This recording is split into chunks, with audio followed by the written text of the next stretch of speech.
हमारे बड़े बुजुर्गों ने कहा है कि उगते हुए सूरज को सब सलाम करते हैं। आज आप सभी का तारुफ कराऊंगा मैं एक ऐसे अभिनेता से जिसे हम उनके वास्तविक नाम से कम और लक्ष्मण के नाम से ज़्यादा जानते हैं, सुनील लहरी। और मैं आपको एक ब्राह्मण समझकर आपके ऊपर हाथ नहीं उठाना चाहता। हमारे कुल में ब्राह्मणों का वध नहीं। जब भी हमारे दिमाग में ये ख्याल आता है कि लक्ष्मण कैसे रहे होंगे तो हमारे मन मस्तिष्क और दिमाग में सिर्फ और सिर्फ एक ही चेहरा आता है और वो है सुनील लहरी जी का, जिन्होंने रामानंद सागर की रामायण में लक्ष्मण का किरदार निभाया था। आज हमारे कार्यक्रम प्रेरणा में आप सभी का उनसे परिचय कराते हैं। तो जलकर भस्म हो जाएगा। इसलिए माता, मेरी आपसे विनती है, किसी भी परिस्थिति में राम भैया के आने तक आप अपने चरण इस रेखा से बाहर न रखें। मेरे लखन दुलारे बोल कछु बोल। आज हमारे विशेष कार्यक्रम में हैं हमारे साथ सुनील लहरी उर्फ लक्ष्मण भैया। सर, आपका बहुत बहुत स्वागत है हमारे इस खास कार्यक्रम प्रेरणा में। आजम्स न्यूज पर आपका बहुत बहुत स्वागत है। धन्यवाद।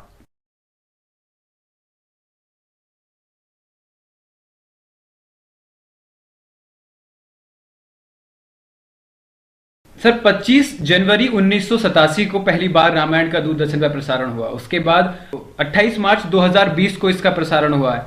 कैसा महसूस हो रहा है सर आपको? कैसा लग रहा है आपको? जी, ऐसा लग रहा है जैसे कल की बात हो। लगता ही नहीं कि इतना लंबा पीरियड जो है जब 1987 में हुआ था और अभी 2020 में हो रहा है, तो 33 साल का पीरियड कहाँ चला गया, कब चला गया, पता ही नहीं चल रहा है। ऐसा लग रहा है जैसे कल ही की बात है और ये वापस शुरू हो गया था। सर,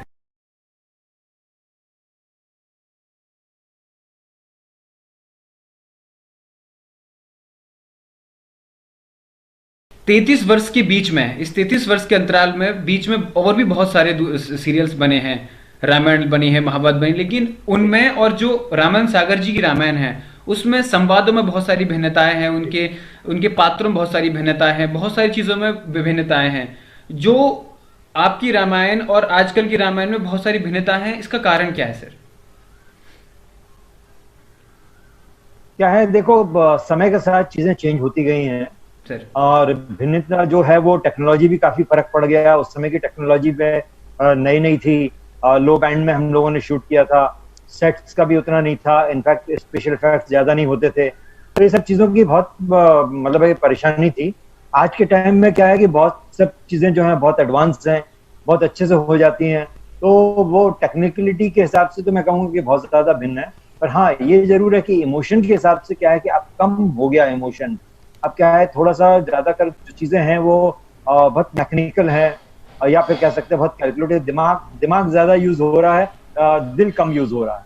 तो मुझे लगता है कि कहीं पे दिल और दिमाग दोनों यूज होगा, अगर इक्वल तो बहुत ज्यादा अच्छा होगा और बहुत अच्छी चीज बन सकती है।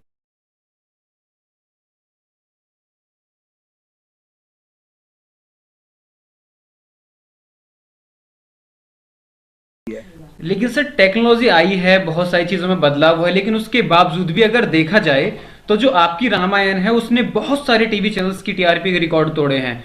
तो क्या माना जाए, सरलता और जो सादगी में जो बात वो आजकल की टेक्नोलॉजी में नहीं है। जो चीज जो आइडियल हमने आप लोगों को मान लिया, उस रामानंद सागर जी की रामायण के पात्रों को आइडियल मान लिया, वो संभव नहीं है। तो क्या समझा जाए इस चीज को कि सादगी बड़ी चीज होती है? मैं समझता हूँ कि दिल नहीं है, दिमाग है पर दिल नहीं है। और दिल से जो चीज ज्यादा बेहतर जुड़ती है रादर देन दिमाग क्या है कि बहुत कैलकुलेटिव होता है, और जो आजकल की जो चीजें बनी हैं या बन रही हैं या हुई हैं, उनमें सिर्फ दिमाग है, दिल नहीं है। और अगर दिल होता तो मैं कहता हूँ कि उससे बेहतर बन सकता था ये सर।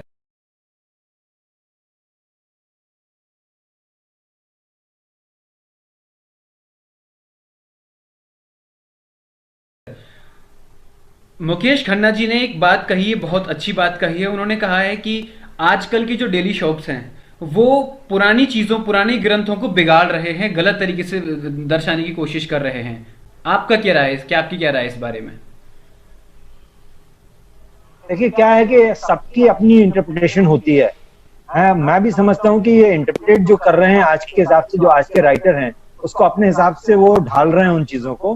तो वो अगर देखिए अगर मान लीजिए और अगर मैं कहूंगा कि जैसे कोई भी मोन्यूमेंट है, जैसे ताजमहल है, ताजमहल में अगर आज की टेक्नोलॉजी के हिसाब से सुधार किया जाए तो ओरिजिनलिटी खत्म हो जाएगी, तो उसकी जो अहमियत है वो पूरी खत्म हो जाएगी। उसी हिसाब से जो ग्रंथ बने हुए हैं, जिन ग्रंथों को जिस हिसाब से लिखा हुआ है उसको उसी हिसाब से मेरे ख्याल से करना चाहिए, और उसी हिसाब से उन्हें उनके डायलॉग या उसके जो इमोशन है उसी हिसाब से मेरे ख्याल से एग्जीक्यूट होने चाहिए। पर वो नहीं करते हैं, यही वजह है कि जिसकी वजह से मार खाते हैं। आज क्या है कि चैनल्स जो है, आई एम सॉरी टू से, I am not against any channel, but I am just saying कि आज जो लोग पढ़ के आ रहे हैं, ज्वाइन कर रहे हैं चैनल, उनकी थिंकिंग बहुत अलग हो गई है। वो पता नहीं कहाँ से सोचते हैं इस चीज को कि नहीं, इसको हम इस ढंग से करते हैं तो शायद बेटर होगा। ऐसा नहीं है। जो जो लिखी गई है चीज इतने हजारों सालों से हमारे यहाँ स्टैब्लिश है, लोगों के साथ में जुड़ी हुई है। हमारे पूर्वजों ने हमें अपने उनके बच्चों को बताई, उन्होंने उनके बच्चों को बताई, उन्होंने हमें बताई, हम अपने बच्चों को बताएंगे। तो जनरेशन टू जनरेशन चली आ रही है चीज। आप ऑल ऑफ ए सडन उसको ब्रेक करके दूसरी चीज बताने लगेंगे तो ऑब्वियसली खराब होनी है, और वो खराब होगी और हो रही है। और सफर कर रहे हैं, चैनल भी सफर कर रहे हैं, सब लोग सफर कर रहे हैं, ऑडियंस भी खुश नहीं है, चैनल भी खुश नहीं है, एडवर्टाइजर भी खुश नहीं है। तो मुझे समझ में नहीं आता ये चैनल वाले लोग बना किसके लिए रहे हैं, क्यों बनाते हैं।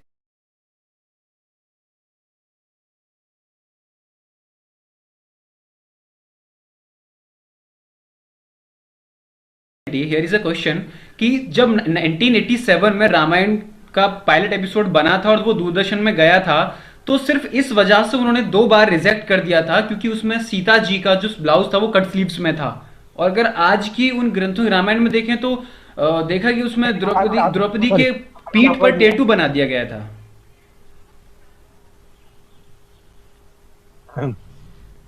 अब यही तो चीज है ना कि आप टैटू बनाएंगे।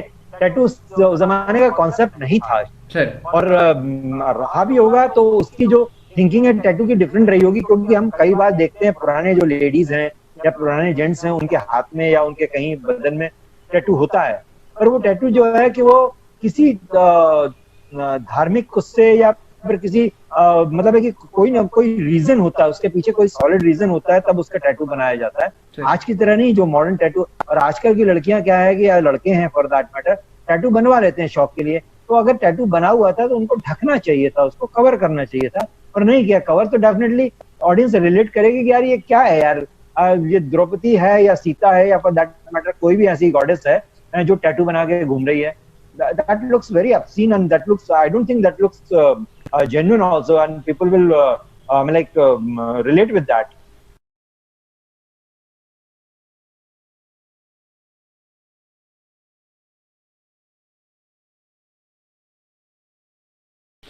सर रामायण में यदि मैं पात्रों की बात करूं तो भगवान श्री राम, अरुण गोविल जी के बाद अगर किसी के चरित्र की, किसी पात्र की बहुत ज्यादा तारीफ की जाती है अभिनय की, तो वो आप हैं सर।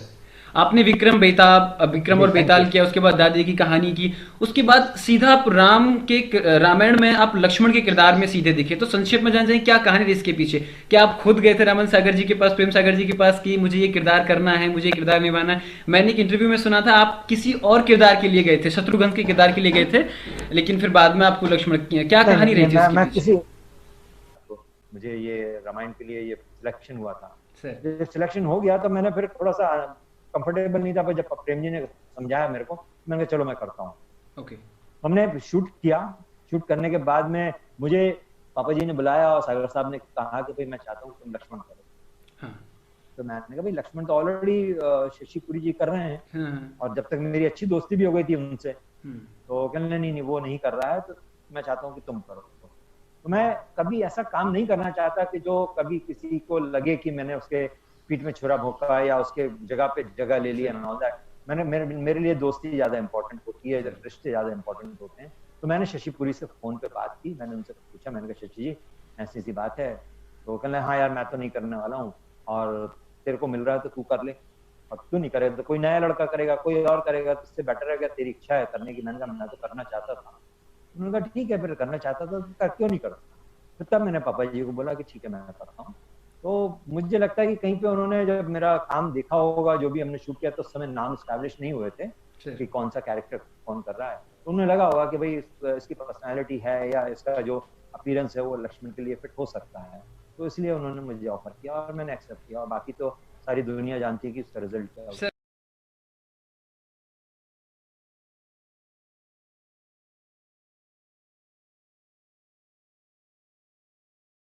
मैं वही कहना चाह रहा हूँ कि रामायण के बाद आपका जो स्टारडम था वो पूरी दुनिया ने देखा, जी लेकिन इसकी अच्छाइयाँ सभी जानते हैं, लेकिन कहीं ना कहीं रामायण के बाद आपके करियर पे इसका प्रभाव पड़ा है।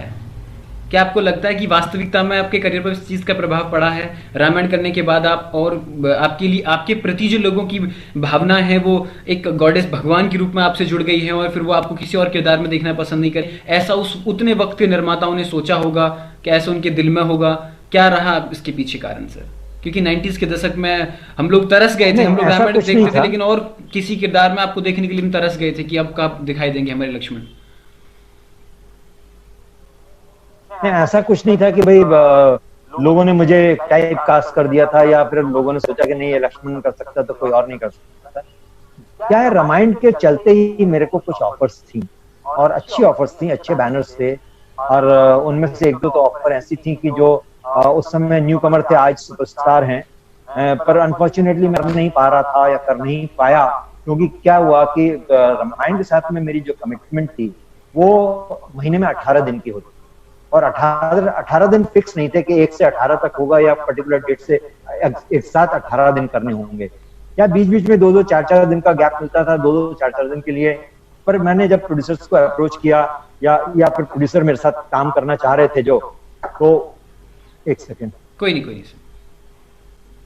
तो जब काम करना चाह रहे थे तो उन्होंने क्या चाह रहे थे कि वो कुछ बल्क डेट मिले उन्हें सर ना काम करने के लिए, एक साथ डेट मिलेंगी तो काम कर सकते हैं, 10-12 दिन 15 दिन एक साथ मिले तो कर सकते हैं।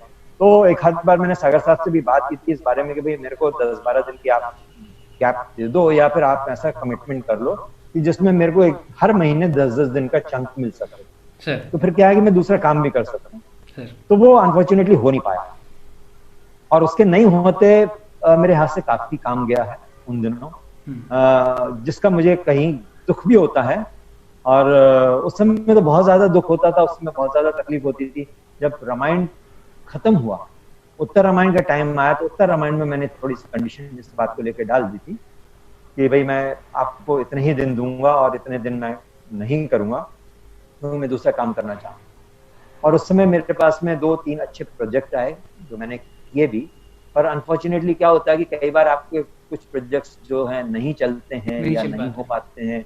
और उत्तर रामायण का भी बहुत ज्यादा जितना रामायण का क्रेज था उतना उत्तर रामायण का क्रेज नहीं बन पाया, टाइम की वजह से या दूसरी जो भी वजह रही होगी उसकी वजह से।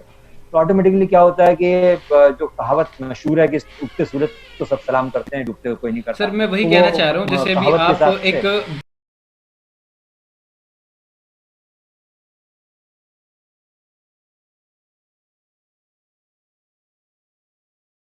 पूरे विश्व में अब आप एक बहुत चर्चित चेहरा बन चुके हो, बहुत सारे निर्माताओं निर्देशकों की आप पर नजर है, आप क्या सोचते हैं इस विषय में?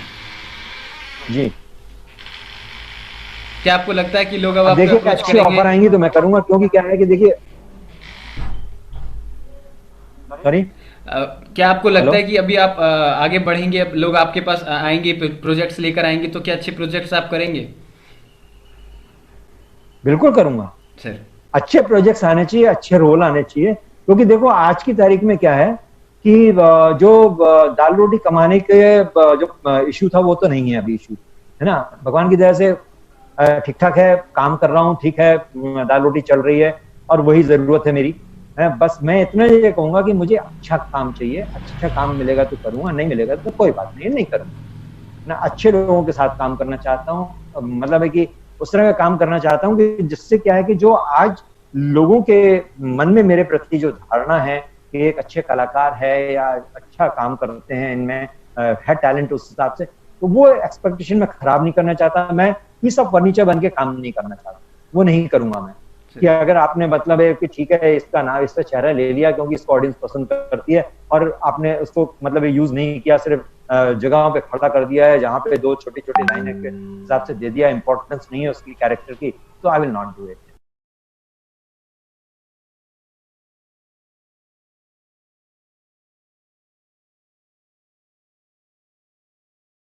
सवाल आपसे यह सेकंड लास्ट सवाल यही है मेरा आपसे कि आज के समय में अगर पुत्र हो तो राम जैसा और भाई हो तो लक्ष्मण जैसा, उनके मर्यादित आचरण की छवि देखना चाहते हैं, लेकिन आज के युवा कहीं ना कहीं संस्कार विलुप्त होते जा रहे हैं आज के युवाओं में। आप क्या कहना चाहेंगे इसमें, किसका योगदान है हमारे युवाओं के संस्कार उस तरीके के नहीं होने में?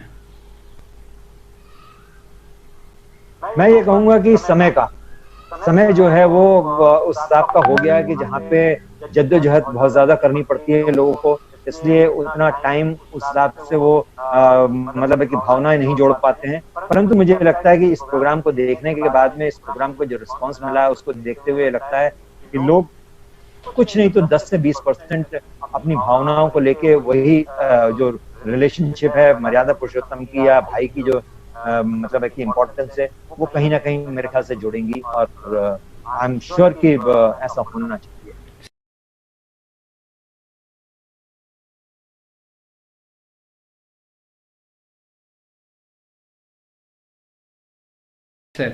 सर लॉकडाउन चल रहा है, आप देशवासियों को क्या संदेश देना चाहेंगे?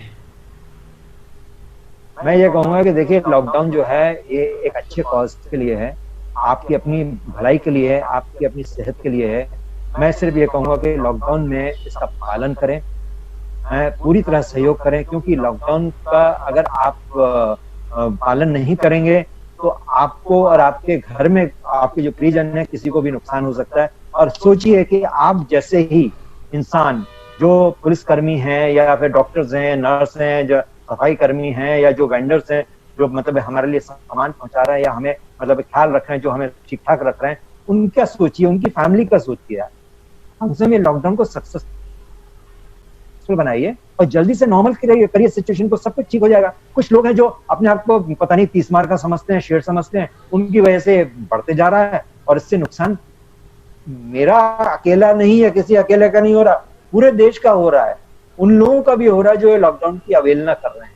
तो इसलिए लॉकडाउन की अवहेलना करें नहीं, और ध्यान रखें और खुश रहें और स्वस्थ रहें, और बिल्कुल मैं चाहता हूं कि पालन करें, जिससे बहुत जल्दी ये ठीक हो जाएगा।